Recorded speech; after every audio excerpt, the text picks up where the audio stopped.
Welcome to Nisreen's Art World. I'm a dancer and a visual artist with a background in graphic art and psychology. In this podcast, I'll be exploring a variety of topics, from book reviews to dance analysis, through an artistic lens. I hope you enjoy the journey.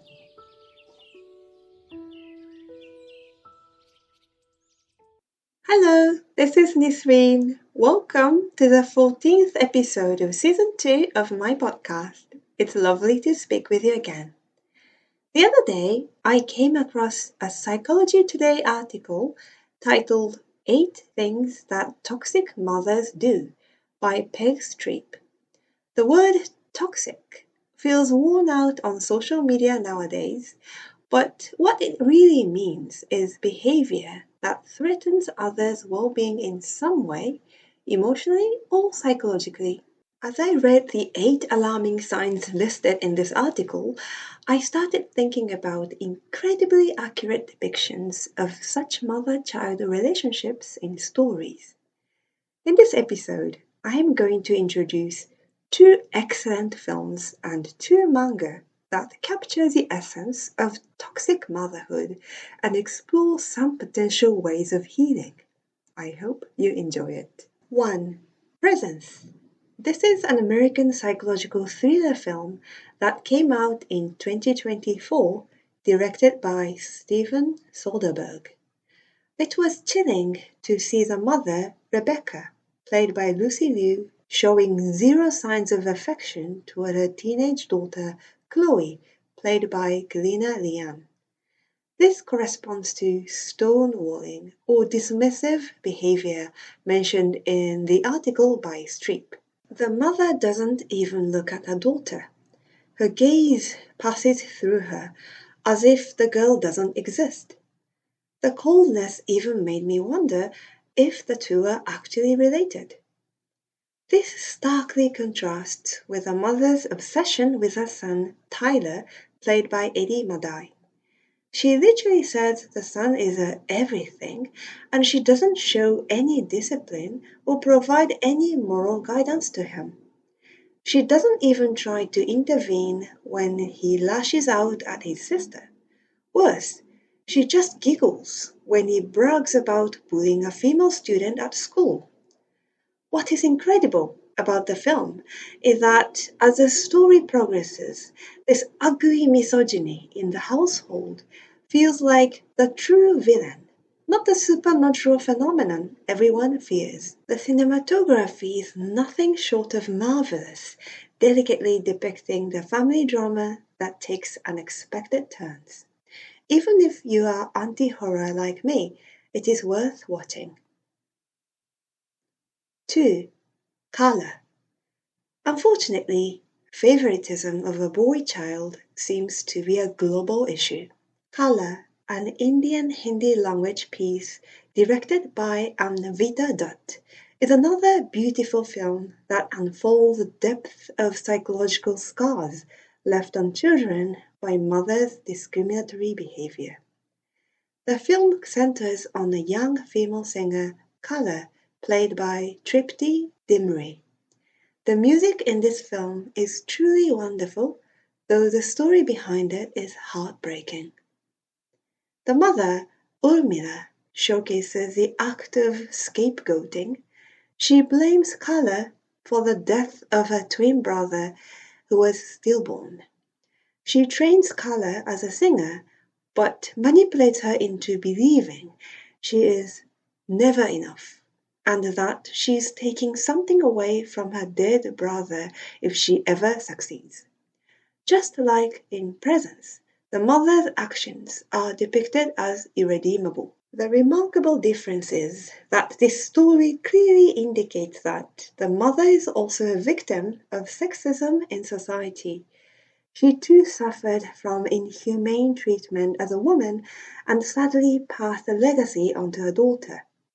Furthermore, unlike the mother in Presence, who had a caring male partner yet shut him out, Urmila has no supportive partnership whatsoever.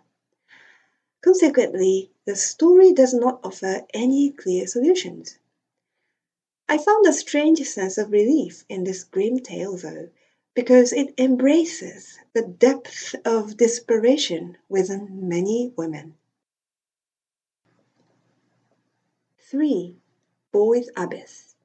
Boy's Abyss, or Shounen no Abyss, is a Japanese drama manga written and illustrated by Ryo Minenami, serialized from 2020 to 2024. The story centers on a suicidal 17-year-old boy, Reiji Kurose, who lives with his dysfunctional family in a rural area. His grandmother with dementia, unemployed older brother, and single mother all feel like burdens to him. Additionally, he suffers from relentless bullying by a group of toughs led by Gen Minagishi, who was once his best friend.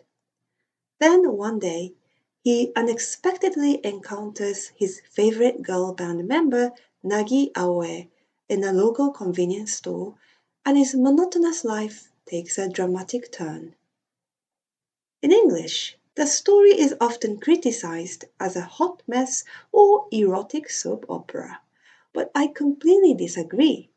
While the manga caters to its main audience, young men, with occasional fan service, it does not detract from the excellence of the story. The primary theme in it is how to break free from trauma passed down from one's guardian. Reiji's mother, Yuko, checks almost all boxes of toxic mother traits, but she stands out, in particular, for her manipulativeness. She repeatedly plays a victim, even to her own child, leading him to believe he can never leave the town. The tricky part is that, as evil as Yuko appears, she too is a victim of her town's dysfunctional social structure. The story masterfully depicts Reiji's complicated emotional journey as he struggles with pity for his mother while striving to become his own person. 4. Iguana Girl. Lastly, I'd like to introduce the iconic Japanese manga Iguana Girl or Iguana no Musume, written and illustrated in 1992 by Moto Hagio. Moto Hagio is known for exploring mother-daughter issues in her manga even as early as the 1970s, a time when such issues were barely recognized in society. The manga is structured like a fairy tale or fantasy, where only the mother, Yuriko, sees her daughter Rika as an iguana from birth, even though everyone else sees a beautiful human girl. Strangely, Rika herself also identifies as an iguana. Yuriko avoids Rika and treats her with cold sternness, while she showers love on a younger sister who appears human to her. Rika grows up with low self-esteem and a desperate hunger for her mother's affection. Though the story is short, it leaves a lasting impact. Among all the works I mentioned earlier, I believe this one offers the most realistic healing process. Rika successfully sets emotional boundaries with her mother by understanding her mother's own self-loathing. It's a great example of using compassion in a healthy way rather than leaning into self-sacrifice.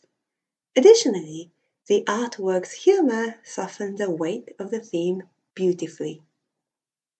These 4 stories help explore the complicated psychology of mother-child issues and the path to healing. How did you find today's episode? I hope you enjoyed it. I'd love to hear your thoughts. Please consider leaving a review or comment. Thank you so much for listening. Goodbye for now.